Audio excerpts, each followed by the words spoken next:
21. The gravedigger says. She signs. Then she says in a perplexed sort of voice, "Now that is a pickle."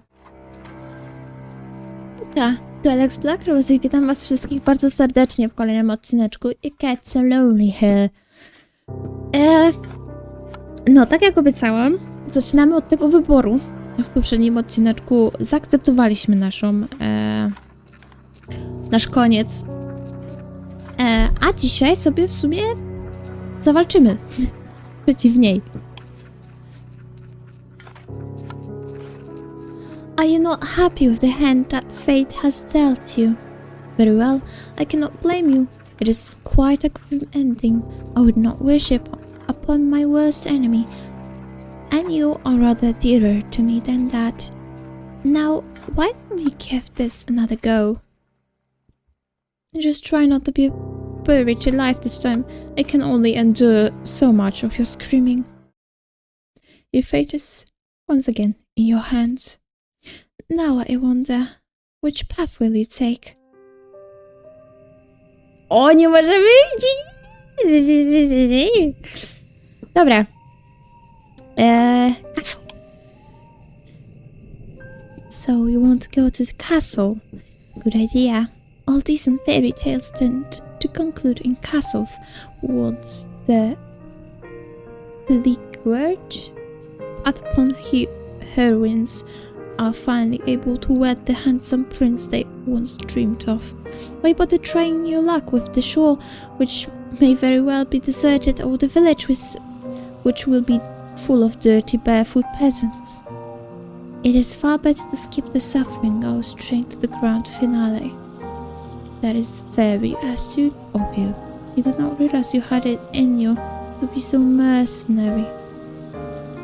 I can only wonder what you will uncover during your moonlight meanderings. The night is far from over, and your adventures are only just beginning.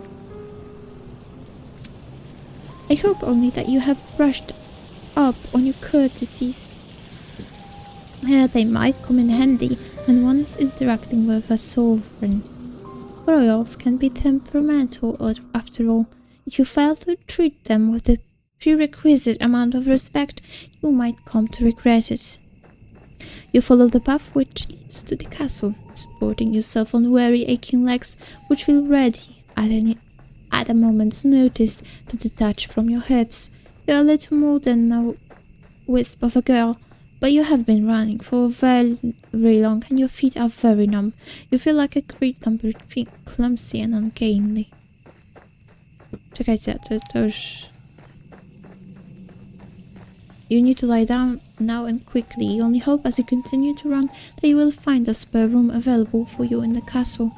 You do not know what exactly will await you at the castle, but you have visions as you run of a vast opulent dwelling.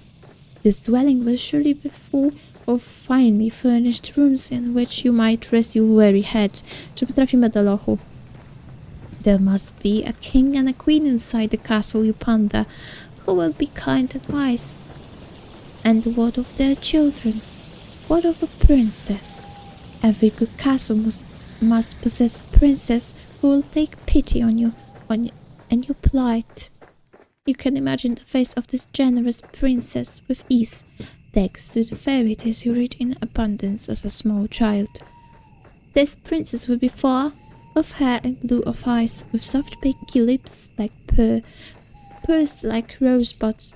Her limbs will be slender, her hands dainty and unsullied from physical labor, and her sensibilities will be sweeter than marzipan. She will be kind to you and compassionate, just like an older sister. You do not know what older sisters are like, though, or younger sisters for the matter. You are only guessing. You are not a complete fool, however, despite your tendency to daydream, and you do have a few reservations. Monarchs do not, as you know from Horatius reading, have the best track record when it comes to caring for the peasantry. Was there not a famous queen who once said with a cavalier wave of her hand that the hungry peasants in her kingdom should content themselves with cake if bread was not an option? let them eat cake. You think that this might be a misquote, but the point still stands.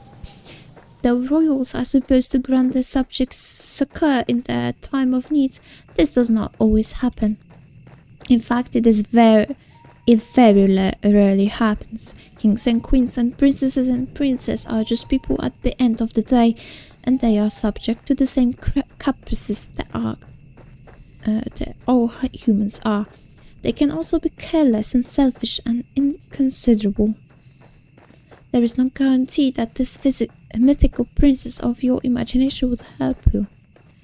Why, there is no guarantee that this mythical princess exists at all. Still, you must try. It is this hope which keeps you going. You continue to run to the castle. It takes some time before you finally emerge from the woods, but finally you do it. How much time, you ask? I cannot answer that. I did not say that time had begun to lose all its meaning. The forest is behind you now, at least, and all the awful nightmares which dwelled within it. It is still cold, though, and foggy and very, very dark. The sun has yet to rise. You can see the moon more clearly now, though, as it hangs above your head, round as any pearl, an orb, or crystal ball. The moonlight shines down upon the castle, which looms in front of you like a cliff side. Ooh! The stone edifices of the building is imposing, and it drowns you in shadows darker than the depth of the deepest ocean. The castle is not all dark, though, not like the night sky above it. When you crane your head, you can see that there are lights flickering within the narrow slitted windows. It would appear that somebody's home, the king and the queen, perhaps. What of the servants? What, perhaps, more pressingly, of the guards? You half accept, as you stand there, that armed knights will accost you for daring to approach the castle of king and queen so-and-so. Do you not know your place, foolish peasant girl with the dirty skirt? Begone with you. You are not, of course, a peasant. Your family is a wealthy one, or rather there were, before your father made a series of poor financial decisions. You do not look like a young lady right now, though, with your dirty face and your dirty skirt, which is torn at the hem. If any guards were to take you for a vagrant, it would not be surprising. But though you stand there, differing, your filthy fingers hooked in the front of your filthy skirt, you do not hear cries. Nobody sounds the alarm. Lights might be on inside the castle, but there is nobody outside of its perimeter standing sentry. There is nobody to impede your entry, and the elaborate iron gates, which are set into the vast stone walls about the castle's exterior, are open just a crack. It will be a trivial mass slip inside. There's nobody to stop you. Why are you trembling now, you silly thing? You have come so very far. It would be an act of foolishness to turn around now. Go on, go. You inhale perhaps in an attempt to screw up your courage, which has at long last begun to fail you. And then you step forwards. You slide with crouched iron gates, as stealthy and as secretive as a thief, and cross the path which leads up to the tall, imposing structure. The domed doorway which leads into the castle itself, hewn from stone, is closed, but as you push on your palm, it swings inwards. The door creaks alarmingly as it opens, the sound loud enough to split the silence like a thunderclap. You inhale at this and glance around, your eyes darting hither and thither. If there are any guards posted about the castle's ground, they should all have been alerted by that sound. Will they come for you at long last? What will happen should they catch you? Will they throw you in the dungeons? That does not sound like a pleasant way to spend the night. At least you would have a roof over your head, though, and you would not have to keep waiting. Your feet really do ache. Waiting to walking. Pewnie było walking. You stand there for an indeterminate amount of time, your heart pumping a panic, irregular rhythm in the base of your throat. No matter how much time elapses, no guards come. You are thankful for your good luck, though it does makes you wonder, where is everybody?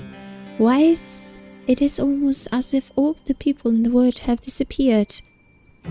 Could you be the very last human left alive? You frown, then you press your palm back against the door. You push, less cautiously this time, heedless of the loud sound which splits the silence. There is no point in worrying about the guards, not when they might very well be non-existent.